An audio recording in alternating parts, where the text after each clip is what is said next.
Okay, folks, I'm going to call this one Cherries in the Wind.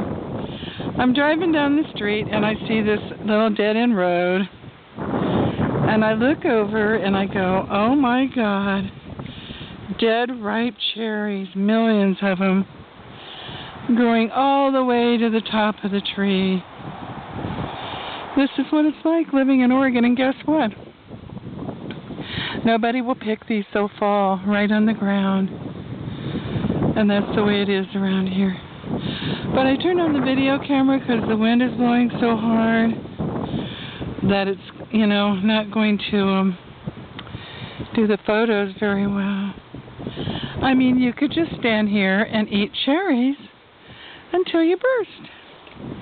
And they'll all fall on the ground, and there's apple trees just like this. There is this one apple tree that, I don't say I discovered it. It was right in the middle of town. But the year went on and on and on and on. And I noticed that no one picked the apples. They simply fell on the ground. So I got me a paper bag one day over there and got myself a bag full of apples. Made some applesauce and apple pie. And they all fell on the ground. Well, the next thing that happened, and I watched this go down in California too. The next thing that happened was that they built a new business. And now in California what happened was that they eventually cut down every fruit tree in California, in the town, in a whole county, to make way for development. And sometimes they'd take a whole orchard and plow it into the ground with all the bean cherries and peaches and figs and everything right on it. Down in Palm Springs, there was an orchard of every kind of orange and grapefruit and lemon. It went on for miles, and it was going to be made into a housing complex. So it was totally abandoned. Oh, look at this branch right up here.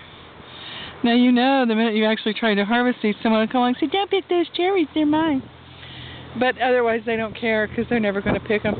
And guess what? One thing is they're hard to pick, I found out, because if you pick the ripe ones, they pull off the seed, and then you've got to pick them into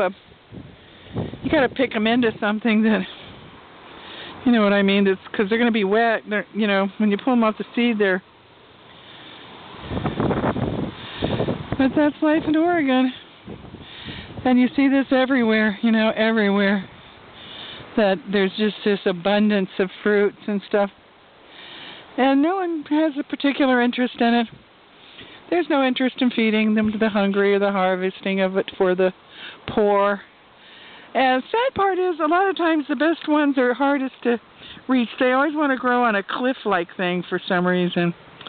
Well, there's my cherries, and there's my red van down there. Hey, it's a cherry red van. How interesting. Okay.